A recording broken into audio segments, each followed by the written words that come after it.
Hello दोस्तों। आज हम यूजीसी नेट का जो पेपर फर्स्ट है उसका एक यूनिट है टीचिंग एप्टीट्यूड। इसके बारे में हम डिटेल से पढ़ेंगे और ये जो टीचिंग एप्टीट्यूड है इसको हम सीडीपी भी करते हैं और इसके जो सारे टॉपिक्स हैं वो UP TET, C TET, S TET में आते हैं। तो ये उन सभी के लिए है जो सीडीपी पढ़ते हैं, जो टीचिंग के लिए पढ़ रहे हैं उन सब के लिए, और ख़ासकर यूजीसी नेट के जो बच्चे हैं उनके लिए भी है। तो हम शुरू करते हैं। सबसे पहले हैं हम टीचिंग के लेवल पढ़ते हैं। तो टीचिंग के जो 3 लेवल हैं, पहला लेवल है मेमोरी लेवल, दूसरा अंडरस्टैंडिंग लेवल, तीसरा है रिफ्लेक्टिव लेवल। ठीक है, तो मेमोरी लेवल जो है हर्बर्ट किसने दिया है, तो ये हर्बर्ट ने दिया है। अंडरस्टैंडिंग लेवल मॉरिसन ने दिया है। रिफ्लेक्टिव लेवल हंटर ने दिया है। मेमोरी लेवल में क्या होता है कि रटना, रिकॉल करना बार बार, इसमें क्या होता है कि टीचर एक्टिव होता है। अंडरस्टैंडिंग लेवल में क्या होता है कि कॉन्सेप्ट को समझना, उसे रिलेशन देखना। और रिफ्लेक्टिव में क्या आएगा, तो प्रॉब्लम सॉल्विंग करना, क्रिटिकल थिंकिंग, ये हमारा रिफ्लेक्टिंग लेवल में आता है। टीचर के मॉडल्स की बात करते हैं तो बेसिक टीचर मॉडल है, ये 4 स्टेप दिया हुआ है, तो इसको स्किप करते हैं, ये उतना नहीं इम्पोर्टेंट है। आगे हम पढ़ते हैं कि टीचिंग के सूत्र कौन कौन से, जैसे कि आता है कि नोन टू अननोन, ये क्या होता है। तो पहले से जो आता है, ठीक है, पूर्व ज्ञान को नए ज्ञान से जोड़ना, तो नए टॉपिक से जोड़ना, उसको बोलते हैं known to unknown. Simple to complex क्या है कि पहले आसान चीज़ों को सिखाना, फिर कठिन कम्प्लेक्स को बताना। ठीक है, कॉन्क्रीट टू एब्स्ट्रैक्ट क्या है, ये सब टर्म्स है जो आते हैं। तो सबसे बेस्ट मैक्सिम, पहले दिखने वाली ठोस वस्तु, मतलब पहले जो दिखे उसको बताना, फिर अदृश्य थियरी को बताना, उसको हम बोलते हैं कॉन्क्रीट टू एब्स्ट्रैक्ट। नेक्स्ट है पार्टिकुलर टू जनरल, क्या है कि पहले हम एग्जांपल देंगे, उसके बाद हम रूल्स को बताएंगे। एनालिसिस टू सिंथेसिस क्या है कि पहले समस्या को टुकड़ों में तोड़ना, फिर जोड़कर समझना। ठीक है, ये सब टॉपिक मैं आपको अभी ऐसे बता देती हूँ, फिर अगले वीडियो में मैं बहुत ही डिटेल और एग्जांपल के साथ बताऊँगी। टीचिंग मेथड्स के बारे में हम पढ़ते हैं।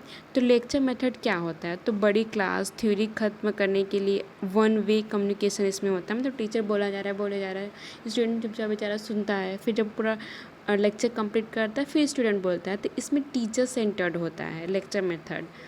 उसके बाद है कि डिस्कशन क्या होता है कि थिंकिंग बढ़ाने के लिए ये 2 वे कम्युनिकेशन है। इसमें डिस्कशन में क्या होता है कि एक छात्र बोला, फिर टीचर बोला, एक ग्रुप का बच्चा बोला, फिर दूसरे ग्रुप का बोला, तो डिस्कशन मेथड है। ये लर्निंग ग्रुप सेंटर्ड होता है। डेमोस्ट्रेशन क्या होता है, तो प्रैक्टिकल स्किल सिखाने के लिए इसमें करके दिखाना, जैसे साइंस एक्सपेरिमेंट, ये होता है। इसमें क्या होता है कि टीचर स्टूडेंट दोनों एक्टिव होते हैं।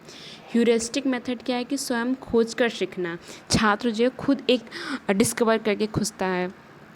उसके बाद है प्रोजेक्ट मेथड क्या होते हैं, तो रियल लाइफ से जोड़ना, उसको बोलते हैं लर्निंग बाय डूइंग। ये पूछा जाता है कि लर्निंग बाय डूइंग कॉन्सेप्ट किसने दिया है, तो किलपैट्रिक ने दिया है।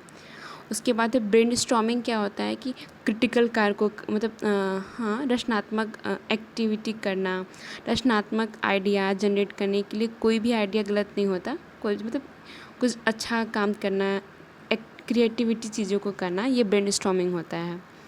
उसके बाद आते हैं इवोल्यूशन सिस्टम। मूल्यांकन प्रणाली क्या है, तो डायग्नोस्टिक्स, इसमें क्या होता है कि पढ़ाने से पहले या शुरुआत में कमजोरी या कमियां का पता लगाने के लिए। डायग्नोस्टिक क्या होता है, तो डायग्नोस्टिक में क्या कहते हैं कि किसी छात्र के बारे में हम जानते हैं, अच्छा अगर किसी हम छात्र का डायग्नोस्टिक करते हैं तो उसकी क्या कमियां हैं, उसकी क्या कमजोरी, उसको हम पता लगाते हैं। उसके बाद फॉर्मेटिव क्या है कि पढ़ाते समय बीच बीच में टेस्ट लेते हैं, उसको हम बोलते हैं फॉर्मेटिंग, फीडबैक और सुधार के लिए। सबमेट्रिक क्या होता है कि कोई सत्र के अंत में ग्रेड, पास, फेल या फाइनल रिजल्ट देने के लिए हम सबमेट्रिक बोलते हैं। ठीक है, और प्लेसमेंट क्या होता है कि कोर्स शुरू होने पर सही लेवल या एंट्रेंस टेस्ट के लिए एंट्री बिहेवियर जांच करना, ये प्लेसमेंट होता है। तो डायग्नोस्टिक जो पढ़ाने से पहले या शुरुआत में किया जाता है, फॉर्मेटिव जो पढ़ाते समय किया जाता है, सबमेटिव जो कोर्स ख़त्म होने के बाद जो एग्जाम होता है हम लोग का, जिसमें फिर उसके बाद रिजल्ट दे दिया जाता है कि अच्छा तुम पास हो, तुम फेल हो, तुम 98% आए हो, तुम 60% आए हो, ये हमारा सबमेटिव हो गया। अब उसके बाद है कि CCE क्या है, तो सतत व्यापक मूल्यांकन। इसमें फॉर्मेटिव और सबमेटिव दोनों शामिल होता है। ब्लूम टेक्सोनॉमी जो 2001 में दिए हैं, इसका है लो ऑर्डर टू हाई ऑर्डर। इसमें जो 6 क्या बोल सकते हैं कि 6 लेयर होते हैं। सबसे पहले रिमेंबर आता है, उसके बाद अंडरस्टैंडिंग आता है, फिर अप्लाई आता है, फिर एनालाइज आता है, इवोल्यूशन आता है, सबसे लास्ट में है इवेल्युएशन। ठीक है, सबसे शुरू है रिमेंबर, लास्ट ख़त्म होता है इवेल्युएट करना। माइक्रो टीचिंग क्या है? ठीक है, इसमें 5 मेन स्किल्स होते हैं। सबसे पहले कि ठीक है, माइक्रो टीचिंग में 5 मेन स्किल हैं। साइकिल, टीज, फीडबैक, री प्लान करना, फिर री टीच करना, फिर री फीडबैक, की सारी चीज़ें हैं। इंट्रोडक्शन स्किल, टॉपिक से बच्चों को जोड़ना। ठीक है, इंट्रोडक्शन स्किल्स क्या होता है कि टॉपिक से बच्चों को जोड़ना। उसके बाद है कि स्टिमुलस वेरिएटेशन, क्या है कि आवाज़ का उतार चढ़ाव, हाव भाव बदलना, ताकि छात्र बार बोर्ड ना हो। ठीक है, क्लोज स्किल्स क्या है कि अंत में पूरे पार्ट को समराइज करना, इसको बोलते हैं क्लोज स्किल्स। ये सारे टर्म्स हैं। अब हम पढ़ेंगे कि लर्नर के क्या कैरेक्टरिस्टिक्स हैं, मतलब उसकी क्या विशेषताएं हैं। एडोलसेंस है, लर्नर है अगर 13 से 19 साल के, उसकी क्या विशेषताएं होंगी, तो ये एब्स्ट्रैक्ट थिंकिंग करेगा। अमूर्त चिंतन की शुरुआत होती है। पीयर ग्रुप इन्फ्लुएंस, दोस्तों की बातों का प्रभाव सबसे ज़्यादा। देखते हैं कि बच्चा जब जैसे ही 13-19 साल का होता है, उसे सबसे अच्छे अपने दोस्त लगते हैं, ना किसी पापा का, ना मम्मी का, किसी की बात नहीं माने। उसको लगता है कि सबसे मेरा हित जो चाहते हैं वो मेरे दोस्त हैं, बाकी कोई नहीं। तो ये है। फिर एक ही आइडेंटिटी क्राइसिस में मैं कौन हूँ की भावना आता है। ठीक है, उसके बाद फैक्टर ऑफ अफेक्टिंग टीचिंग की बात करते हैं कि शिक्षा को प्रभावित करने वाले कौन कौन से कारक हैं। तो टीचर रिलेटेड, विषय का ज्ञान, व्यवहार, संवाद शैली, ये सारी चीज़ें आती हैं। लर्निंग से क्या संबंधित हुआ है कि सबसे महत्वपूर्ण है कि बच्चे का आईक्यू क्या है, मोटिवेशन है कि नहीं, उसके पहले कितना ज्ञान है, उस हिसाब से उसको हम चीज़ों को पढ़ाते हैं। सपोर्ट मटेरियल में क्या क्या आएगा, तो TLM आएगा, प्रोजेक्टर आएगा, चार्ट आएगा, ब्लैक बोर्ड आएगा, ये सारी चीज़ें हैं। फिर इन्वायरमेंट कैसा होगा, तो क्लास का माहौल, ये सब चीज़ें जो है एक टीचर जब पढ़ाता है तो सारी प्रभावित करते हैं। जैसे मान लो कोई टीचर है, पढ़ा रहा है क्लास में और बाहर कोई मशीन चल रहा है, कुछ कर रहा है, तो बच्चों को आवाज़ नहीं पहुँचेगी ना, बच्चे चीज़ों को समझ नहीं पाएंगे। तो यही है कि क्या क्या ऐसी चीज़ें हैं जो शिक्षा को प्रभावित करते हैं। तो ये हो गया।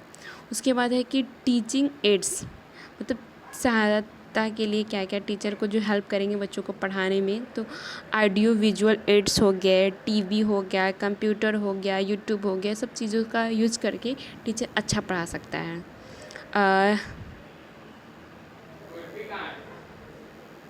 स्वयं मुक्स, EPG पाठशाला डिजिटल, ये सब चीज़ों के बारे में बताया गया है। तो स्वयं MSRD एजुकेशन मिनिस्टर द्वारा शुरू किया गया है। इसमें कुल 9 कोऑर्डिनेटर हैं, जैसे कि ये सारी चीज़ें दिया गया। UGC है, MPTL है, NCERT है। मुक का पूरा नाम क्या है, तो मैसिव ओपन ऑनलाइन कोर्स। ये बहुत ज़्यादा क्वेश्चन पूछा जाता है, प्लीज़ इसे आप ध्यान दीजिए। EPG पाठशाला हो गया, UG द्वारा पोस्ट ग्रेजुएशन PG छात्रों के लिए कंटेंट है। EPG पाठशाला ये क्या है, पूछा जाता है। ठीक है, उसके बाद आता है कि हॉट्स का पूरा नाम क्या है, तो हाई ऑर्डर थिंकिंग स्किल्स।